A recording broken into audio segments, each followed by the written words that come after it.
Gun park lookism का one of the strongest character और ये सबका फेवरेट है एक तरीके से, और इनफैक्ट मेरा भी है। और गन सबका फेवरेट इसलिए है क्योंकि उसकी स्टाइल तगड़ी है और वो लड़ता भी बहुत बढ़िया तरीके से, और उसके पास है यूआई मोड और वो पूरे टाइम यूआई मोड में ही रहता है। लेकिन काफी लोग ये भूल चुके हैं कि गन एक तरीके से पहले एक बुरा कैरेक्टर ही था, क्योंकि वो उसने काफी ज्यादा बुरे काम किए हैं। तो क्या हम लोग गन को इविल बोल सकते हैं? क्या गन इविल है? क्या ये क्या बक रहे हो?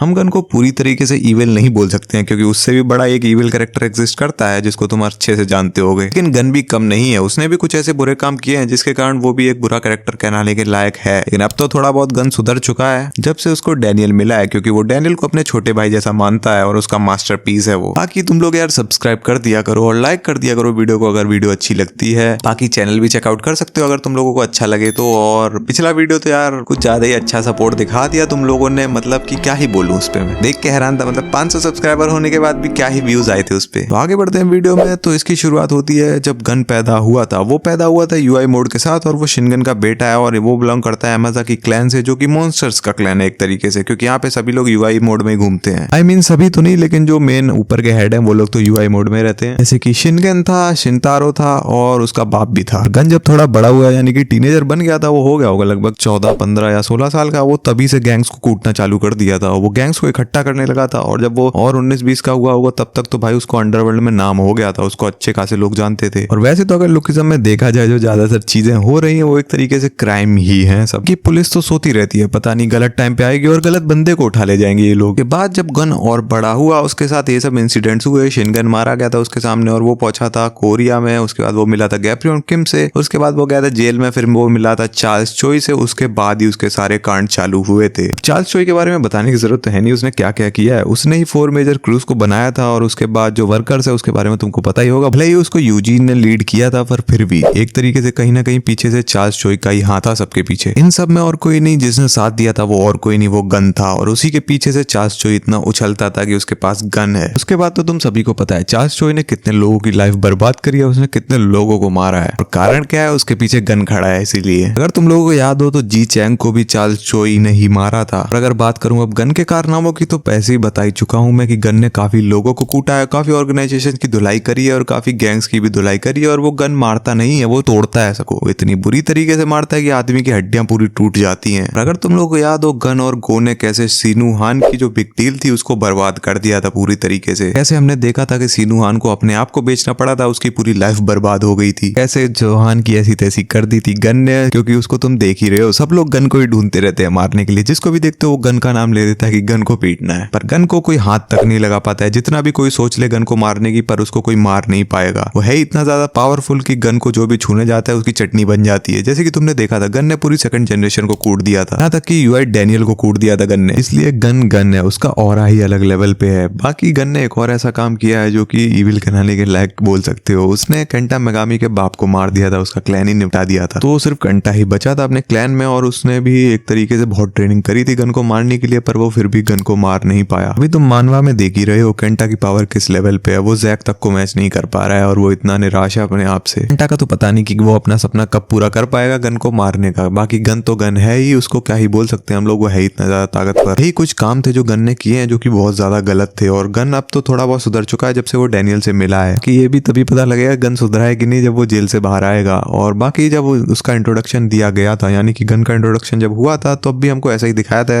गन जैसे कि एक बुरा इंसान है। बाद जैसे ही धीरे धीरे स्टोरी बढ़ती गई तो लोगों को समझ आया गन किस टाइप का बंदा है। ऐसी सेम चीज हमने जेक के साथ भी देखी थी, उसको भी ऐसे इंट्रोड्यूस किया गया था जैसे कि वो बहुत बेकार इंसान है और बेकार बंदा है। लेकिन बाद में हमको पता लगता है कि जेक की कहानी क्या थी, वो क्या करना चाह रहा था, वो किस लिए कर रहा था, ऐसा इंसान था जेकिम। बाकी तो लुकिज्म का नया चैप्टर आ चुका है, उसमें डैनियल भी आ चुका है। अब वो लड़ेगा उन सबसे और देखते हैं क्या होगा आगे के चैप्टर्स में। तब तक के लिए वीडियो में बस इतना ही था। बाकी अगर तुम लोगों को वीडियो अच्छी लगी हो तो कर देना सब्सक्राइब और लाइक, और मिलता हूँ तुम लोग से अगली वीडियो में। तब तक के लिए बाय बाय।